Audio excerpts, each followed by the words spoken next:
I am starting to feel a little bit suicidal, and I was completely dismissed. I was told that I was making it up, that I was doing it for attention. I did try to attempt a few times. I'm so glad that that's not a decision that I made.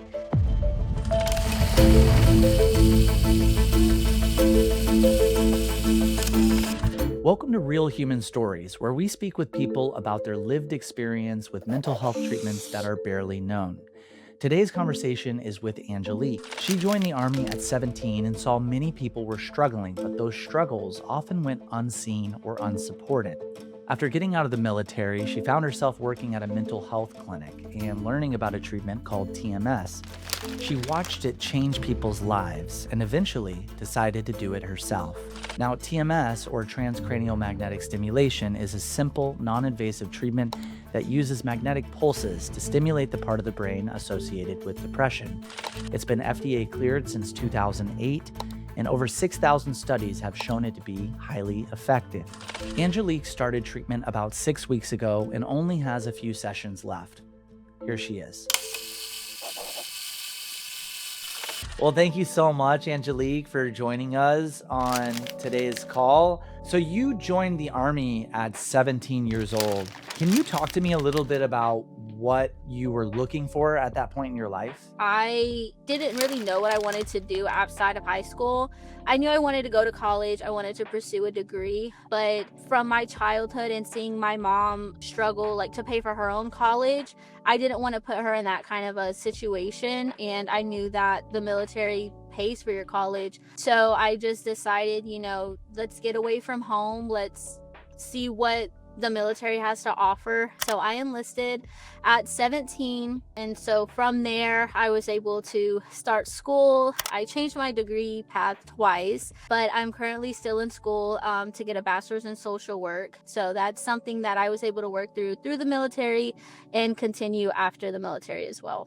This is so cool. You actually are on the track for social work. I'm really curious, like, what brought your eye towards like the mental health side of things? I didn't really know much about mental health. Didn't think that I would want to pursue the mental health field outside of high school either, until I joined the Army and I realized how much people suffered with mental illness, whether it's depression, PTSD. There's so many veterans and active duty members who suffer with PTSD who aren't really given the help that they truly need. All the way throughout the military and everything, it made me realize like military personnel, veterans, their spouses, their family members, like they need an advocate. So with me having the military background, I decided that maybe I could be part of the change and becoming an advocate for those who suffer with depression and other diagnoses. Was there like a certain moment that you realized that the military just wasn't offering enough resources? Yeah, so I noticed it when I first got to my duty station. I was a mechanic in the Army, so I was one of 3 female mechanics in my unit. And I realized that that the women, the males, everybody, was always talking about what they were going through. If they were depressed, I've had soldiers who had to get admitted to the hospital for suicidal ideation, and it seemed like the chain of command didn't really care. As long as you were at work the following day or after you were discharged from the hospital, that's really all they cared about. So it really made an impact on how much more I wanted to be involved, because soldiers weren't even able to stand up for themselves on what they needed. I've known that this has always been a problem with the military, and some people might say that there's been improvements. Have you seen any improvements over the years? Have other people talked about improvements in this regard? Like, I want to get an understanding, what is the trend that's happening in the military? Hopefully it's the right trend, or is it not enough? It's slowly starting to increase on how much support soldiers have. They are doing a lot of more trainings when it comes to behavioral health, or when it comes to finding a battle buddy that you could talk to, or finding that person you can go to within your unit if you don't feel comfortable talking to anybody else. Yeah, it gives me chills hearing you talk, because this idea of toughness, like, you don't talk about your feelings, you get through it. I guess for me, truthfully, the idea of toughness and emotional maturity is knowing it's okay to ask for help.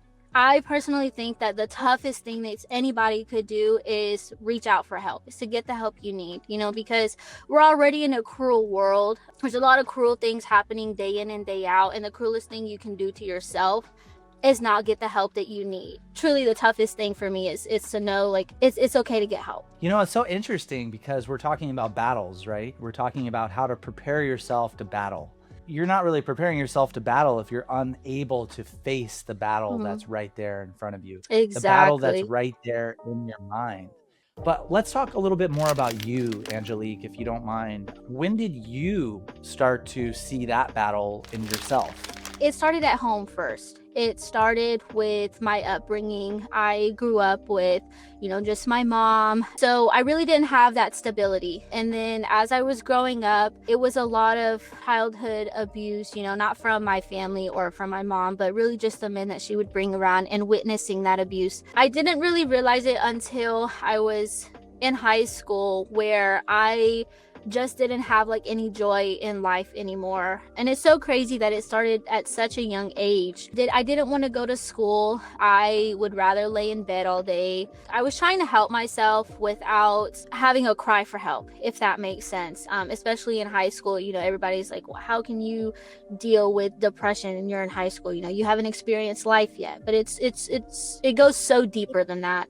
And I eventually reached out to my mom for help. I told her, like, hey, this is what's going on. I am starting to feel a little bit suicidal. I don't really know what to do. And I was completely dismissed. I was told that I was making it up, that I was doing it for attention. And when there's something serious that needs to be talked about, then I can come back and talk to her. From there, I did try to attempt a few times, which thank goodness it didn't happen, because, going through this journey, I'm so glad that that's not a decision that I made. In high school is when it started, and I'm 24 now, and just now starting to feel good. I'm starting to see the bright side of life. I'm starting to see everything that the world has to offer and more. So Well, thank you for sharing that, Angelique. I'm so sorry that you went through that. I'm curious too, when you were going through this process of joining the Army, did you have to bring all of this stuff up with them? I wasn't diagnosed with anything yet. So when I was joining the Army, of course, they're going to ask you if you're diagnosed with any mental illness. At the time, I wasn't. And then when it came to like suicidal ideations, they did ask about that. But they have a time frame of like, oh, like in the past, like X amount of time, have you thought about it or have you acted on it? And so my thoughts and everything, it didn't fit in that time frame. Did you need this experience with the Army? How would it have been if you weren't accepted? There's frequent times where I'm thinking like, where would I be if I, didn't join the Army? And truthfully, I don't know. But I do feel like I needed this Army experience. It opened up so many doors when coming to meet new people. I was able to find people who, fit the same thinking pattern as me. We click on a deeper level because we think the same. So I was able to find people who are more like-minded. I was able to meet people so much older than me who had so much words of encouragement, words of advice. It really gives you a different outlook on what life has to offer, and it gives you a different experience with seeing that people come from all different walks of life, but majority of the time run into the same mental blocks. So let's go ahead and jump forward, because what people don't know is that you are currently doing TMS, and this is your first time doing TMS, is that right? Yes. But you actually worked at a TMS clinic before ever receiving the treatment, is that correct? Yes. Tell me a little bit about that, like give me a little bit of an idea of like your journey leading up to TMS. I was looking for a job. I was freshly out of the Army. I was looking for something in the mental health field. And I started off as an administrative assistant. They had told me a little bit about TMS. They asked me if I knew anything about it. I was like, no, it's completely new to me. So I got certified on it, and I started administering TMS on patients. So I became a TMS technician from there. And I saw the wonders that it did for patients. Even the middle of their treatment, seeing how much different they are. One patient who you couldn't talk to him for anything. Like, he didn't want to talk. He was just there for his treatment and everything. But by his 25th session, He was talkative, nothing but smiles. You could just see the joy put right back into him. I figured that maybe, if it worked on him, maybe it'll work on me. I was able to talk to my provider, hey, I think TMS would really work for me, and here's why. She was like, okay, I sent you your referral up to this clinic here in Killeen. So from there, I was able to start TMS, and I've been doing TMS ever since. What has the experience been like for you? It was very encouraging, but it was a little scary at the same time. Started on March 2nd of this year. I was in a bad headspace. I was dealing with a lot of things with my marriage. I was dealing with things, with family. So I was just all over the place. I hit my 12th session and I felt a little downslope. But now I feel so light. I used to struggle with self-regulation before I started with TMS, and TMS had really helped me and allowed me to learn how to self-regulate and not be dependent on other people for me to feel secure and for me to feel happy and for me to find joy in life. I struggled with a lot of self-worth, and I think that's what made me struggle a lot with self-regulation, because I felt like I had to make peace or I had to fix everything. But since going through TMS, along with therapy, I realized, that it was just me. I was overthinking to where I felt, or I was making myself believe that I had to do everything a certain way in order to keep somebody.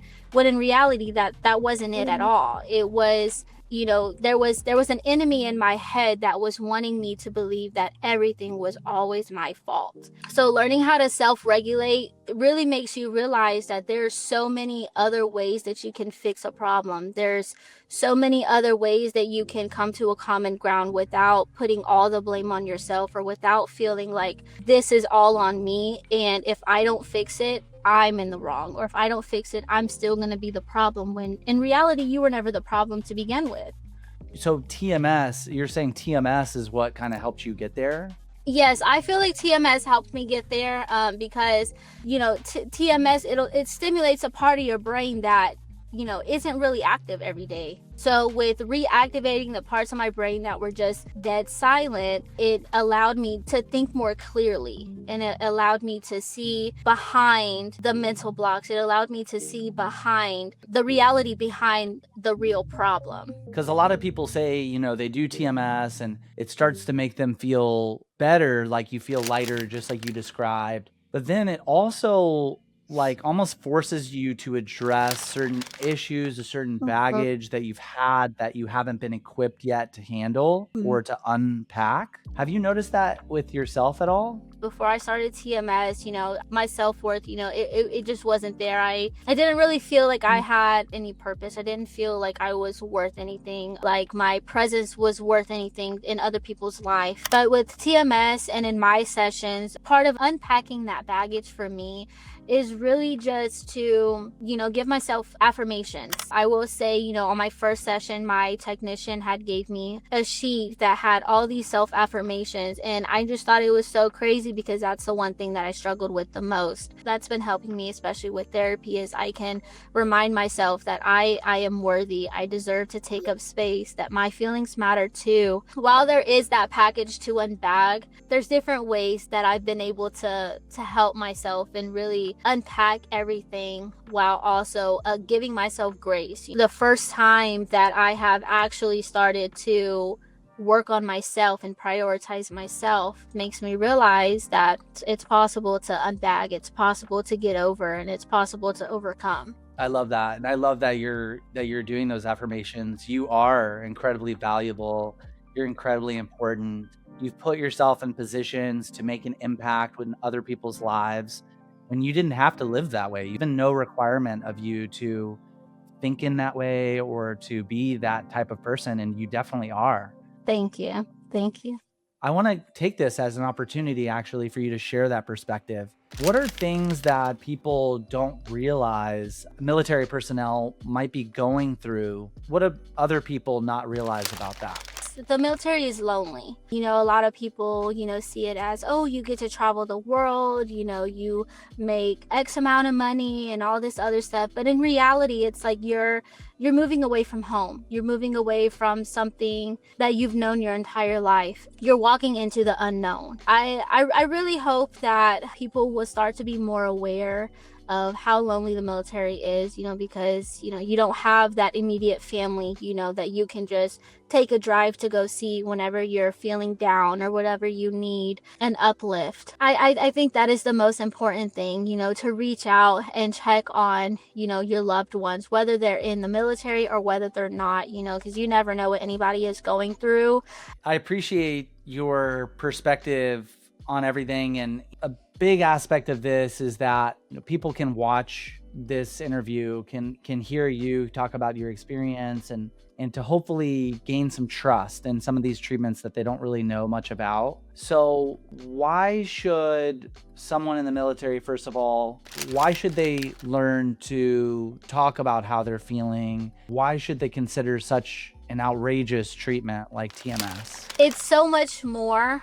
But the main thing is advocate for yourself. If nobody knows what you're going through, nobody knows how to help you. We say it every day, I can't read your mind, or, people can't read my mind. And it's true, nobody's really going to know what's going on. Nobody's going to know how to help you if you don't speak out. Considering TMS as a treatment, just for depression or just for OCD or even to help with anxiety, it's a non-invasive treatment for military members. 9 times out of 10, you don't have to pay for it. Rather than taking meds for the rest of your life, feeling like there's absolutely no help, TMS is such a nice option. And it's really, I feel like it should be the first option. TMS, it's quick. It really just allows you to step into your own healing journey at your own pace. I feel like it broadens your perspective on what all is out there to help you. And I feel like I have seen and felt a lot of better and faster results from TMS rather than medication.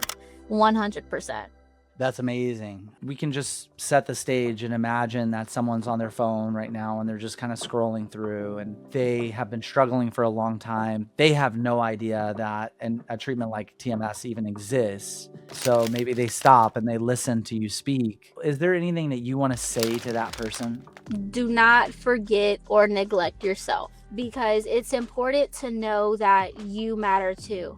The space that you hold in this world is very important, and you are important to people around you. It may not feel like it, but that does not mean that you're not important. Don't be afraid to reach out for help, because you never know what kind of opportunities lie literally right in front of you. Whether it's TMS, whether it's bravado, whether it's therapy, whether it's psychiatry, there's so many different options, so many routes that you could take that will better your mental health. And if you know somebody who is struggling with mental health, don't be afraid to just reach out and be like, hey, I don't know what you're going through, but know that I am here, and know that you have somebody that cares for you and that loves you.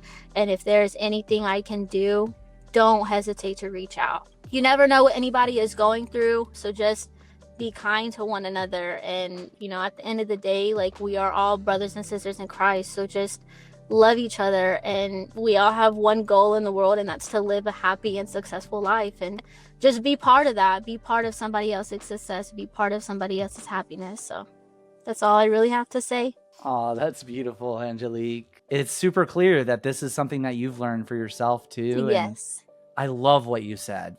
Just send that message. It could be exactly what they needed to hear, just to see that, just to hear that ding, on their phone. Yes. And see that someone else is thinking of them.